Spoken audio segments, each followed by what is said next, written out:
Jean-Jacques Rousseau say we need a social contract to reduce inequality, because inequality is the origin of bad behaviors. We need the social contract to make this so. So let's say again, negative freedom, positive freedom, liberalism and democracy. Then we will have the theories of capitalism, like Adam Smith, the founding father of the ideas of free market, of capitalism, that is going to say, yes, human beings are bad, are selfish, but when they act in their own private interest to the market, you will have the increasing of welfare of everybody. So a further development of these ideas will be the establishment of the free market of capitalism. But here will be before the Industrial Revolution, so it's still a bit different. So social contract in Jean-Jacques Rousseau. In Jean-Jacques Rousseau, he says we have to make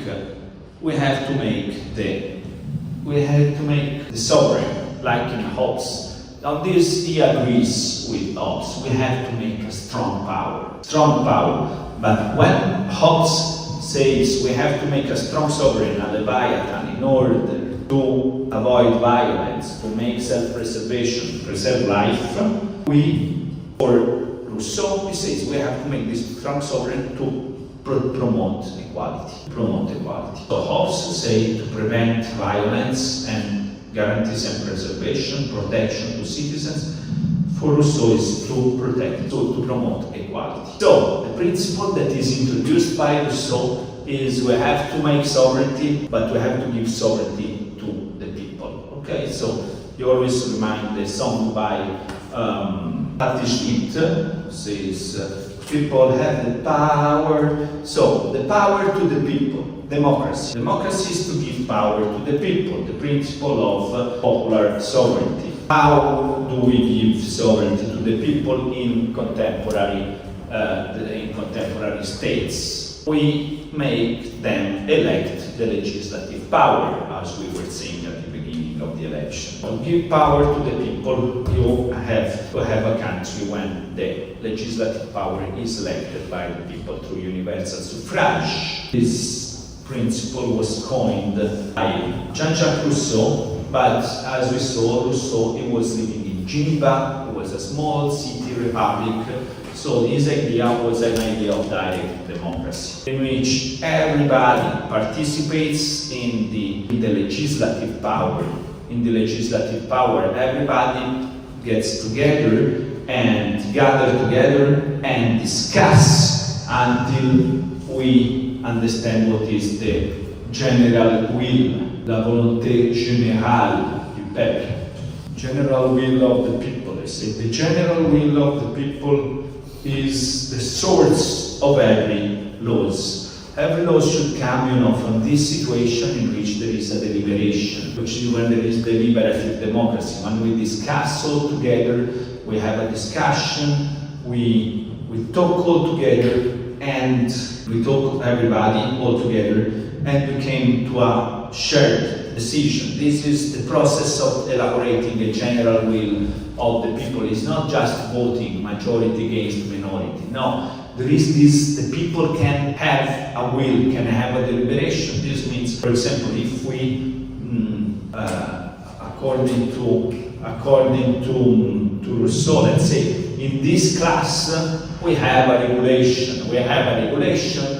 In which Italian government made the rules how should higher university education be given in Italy. And you have the regulation by the University of Messina that says in the University of Messina it's done like this.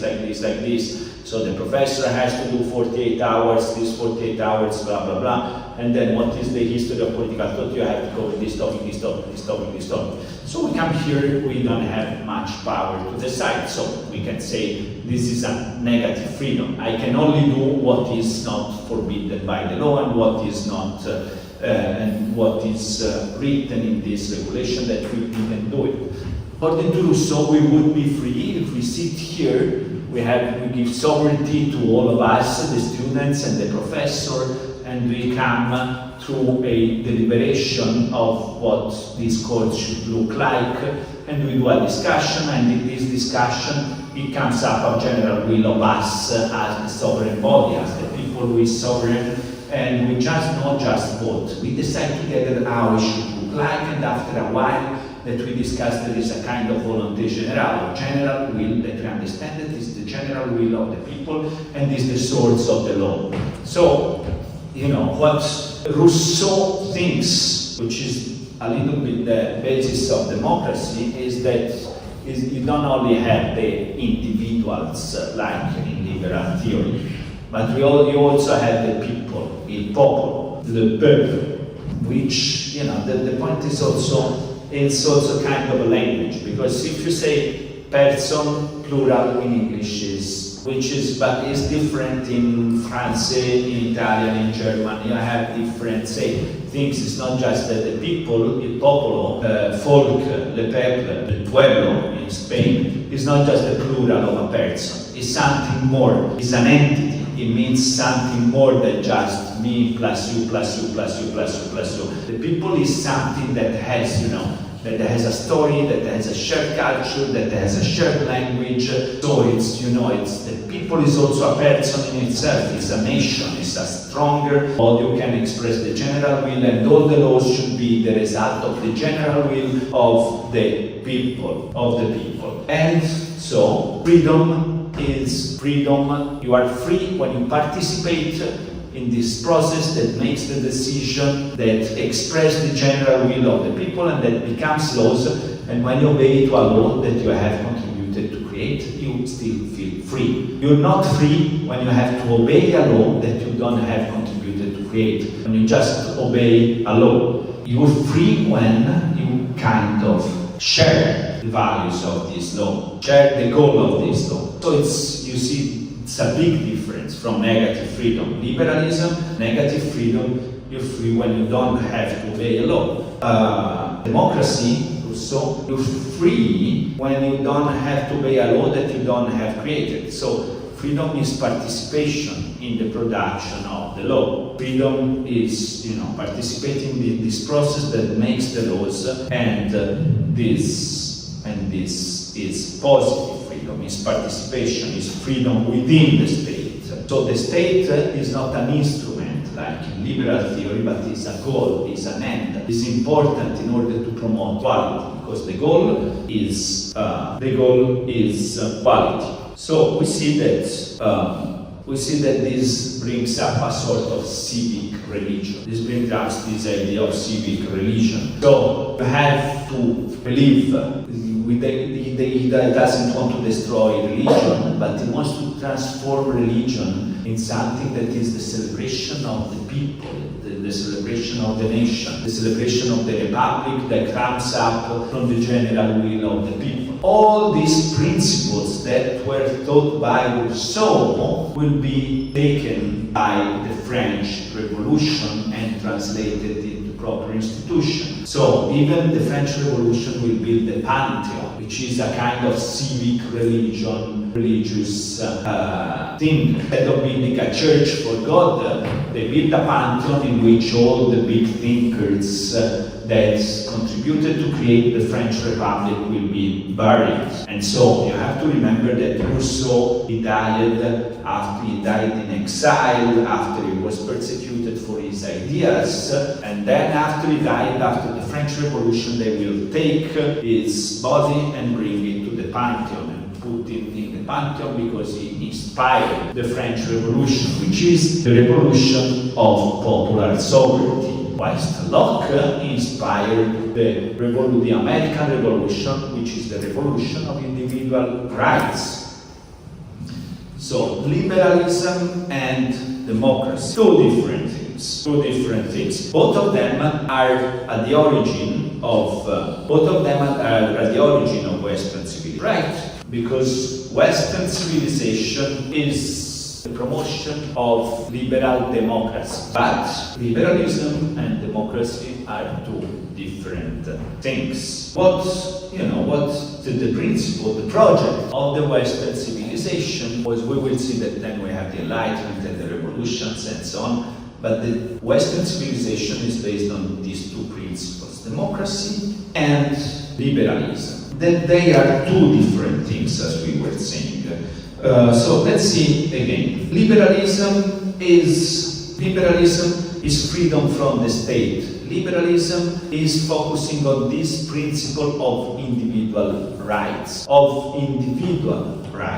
So the center of liberalism is the individual. We saw that the Protestant Revolution fostered the Protestant Reformation, Martin Luther, he fostered the individualism because he said that you should start talk to God by yourself with no the intermediation of the church, of the priest, of the religious community. So he started to foster individualism, and indeed we see that the countries where the Protestantism grows stronger, like Northern Europe, the UK, the United States of America, which are Protestant countries, they also develop more connection to liberalism, more focus on liberal institutions. Liberal institution means that you want the individual to get into his more full potentials.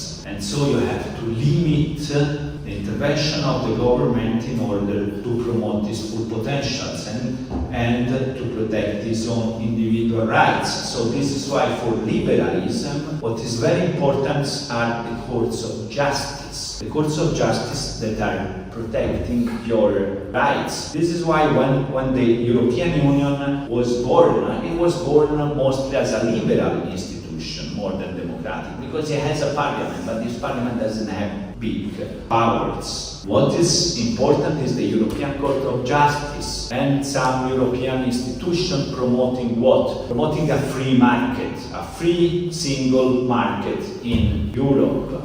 And to promote a free single market in Europe, you need, first of all, you need a common currency. So in Europe we have different states, but we have the same currency, the euro, which is the euro because the first institution that was funded was the European Central Bank. Is this a democratic institution? Yes or not? Is the European Central Bank a democratic institution? Okay, yes or not? No. Why not? Is it elected by the people? So, it's not elected by the people. It's, the central bank has a president, and the president is not chosen because the European people like him, because he's good. He's a good banker. He's an individual who had studied a lot, who had made good things, and is considered by the leaders of the governments of the different countries to be able to be a good central banker. So it's based on the principle of merit. Liberalism is based on the principle of merit. It means the best people must, get to the best positions. The individual. We have to get, equal opportunities at the beginning, but you have to make the individual be able to reach his best capacity, because we're not equal by nature, and the best ones need to have the opportunity to get better. Democracy, other way round. Democracy is we need to be equal, and to be equal we have to make things more closer to each other. So liberalism is about developing this institution that protects your right, legal courts, so the European Courts of Justice, and also other courts, the courts that guarantee the rule of law, the Supreme Court, the Constitutional Court. These are courts that controls the power of the state to say you cannot do more than it's on your own capacity. You cannot exercise more power that you can. We want a system of check and balances because government must be regulated. The power must be regulated. Rule of law. It's so. Individual rights, limited government, rule of law. Rule of law means Constitution is above everything. Law is above everything. So, liberalism is about the idea that you can bring a legal system in which individual rights are protected and powers are regulated so that individuals can express freely their own full potential, where in private life, in society, in the market, as an entrepreneur, and so on and so forth. So it's not, liberalism doesn't care much about equality. It says we should all be equal in front of the law, we all should have the same opportunities, but then society should be able to make you express your merit, your capacity. So it doesn't look very much at equality. Democracy is equality, it's about promoting equality. It's about the idea that we must all be equal. So when it comes to European Union, for example, Europe, they say, yeah, but the parliament doesn't have enough power. So the European Union is not the representation of the people. There is not enough popular sovereignty at the European level. So we want to get back to the states because at the state level we still have more sovereignty. We feel more represented. Okay? So democracy is about, the idea is about political rights. Political rights, everybody have the right to participate in the election, to get elected. Then what's at the moment we're gonna see this liberal thinker. Let's see this liberal thinker. His name is Alexis de Tocqueville. Okay, so let's see if I can find, so we can have some clue on his thinking. So Alexis de Tocqueville, for example. Here we go, end of 19th century, so we will see him later. So he was a French aristocratic liberal thinker, and he was sent to America after the American Revolution, and he saw the real democracy. He saw in America is the first country where there was not, aristocracy and monarchy and so on. So they established there, and he saw the principle of democracy, and they say, democracy is the tyranny of the majority. It's the tyranny of the majority. Because when you go to a democratic country, what makes the rule? The majority of the population. The majority of the population, so you're going to have a general majority who has a general major opinion who's going to become, what you have to comply. So the aristocrats, the best one, have no say. They are a minority, they don't have power anymore, and you promote mediocrity. So what happened, is that through democracy, you want to make sovereignty to the people, right? The people is uneducated, and so they want to be in power those who are like them, right?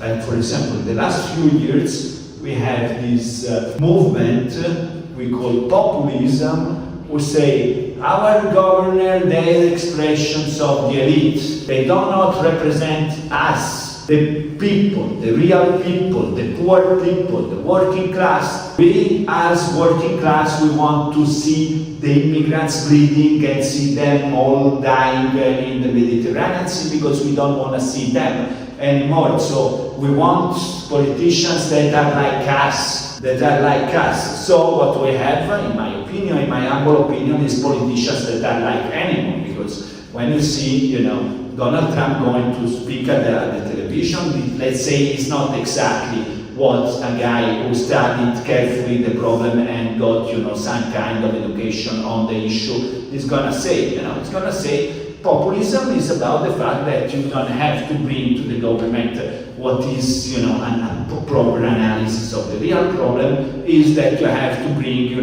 the emotions of the people. And sometimes the emotions of the people are not the best solution you can have, because probably the majority of the people is not very well educated, right? So we have this thing, but at the same time we all agree that we need popular sovereignty, because people should be sovereign, but people should be sovereign and have some bad consequences. And liberalism is about saying, yeah, it's good to have popular sovereignty, but at the same time you should bring to the table and you should consider also what are the bad effects, and so you should make a legal system that has some check and balance over the bad effects of democracy. So this was, for example, Alexis de Tocqueville, who developed a liberal critique of democracy. He said, you have this situation in which you want to give power to the people, which is right, which is correct, but then you get the tyranny of the majority, and if the majority is uneducated or has just, basic feelings, you have to develop a legal system and a system of participation of the civil society which is able to make check and balances. So we have this problem, and this problem of the distinction between liberalism and democracy, it's a long-standing problem, because you want to have, sovereignty to the people, but at the same time you want to have people who have a vision at the government, a general knowledge of the general affairs at the government. So the juxtaposition between, liberalism and democracy can be traced back to an ancient Greek author that we studied, which was Plato. Plato was saying you have to give all the power to the king of philosophers, because you have to give the power to the people who have a general knowledge of the topic, of the argument, who has the merits, who study, who develop themselves as individuals in order to become good governors. So we have these two principles that must be somehow put together, and there is always a dialect. But we can say that both of them are the foundation of Western civilization. Western civilization is a civilization that is based, first of all, on liberal principles, and these liberal principles is individual rights. So we think that all countries all over the world should respect this principle, which is a Western principle, which is the principle that individuals have unalienable rights. Human rights cannot be violated by the states. So we, as Western civilization, we have put this principle of human rights at the center of the United Nations, and the United Nations serves, somehow as a body who supervises the control of human rights. And when we see that the government is violating human rights, we say somehow it's legitimate to intervene. This government is not legitimate. So this is one principle. The other principle is the democratic. We think that states should be democratic because the legislative body should be elected by the people, because you have to obey only to the laws that you have contributed to create. Positive freedom. Human rights, negative freedom, means the state, the government should be limited and should not interfere with these principles. So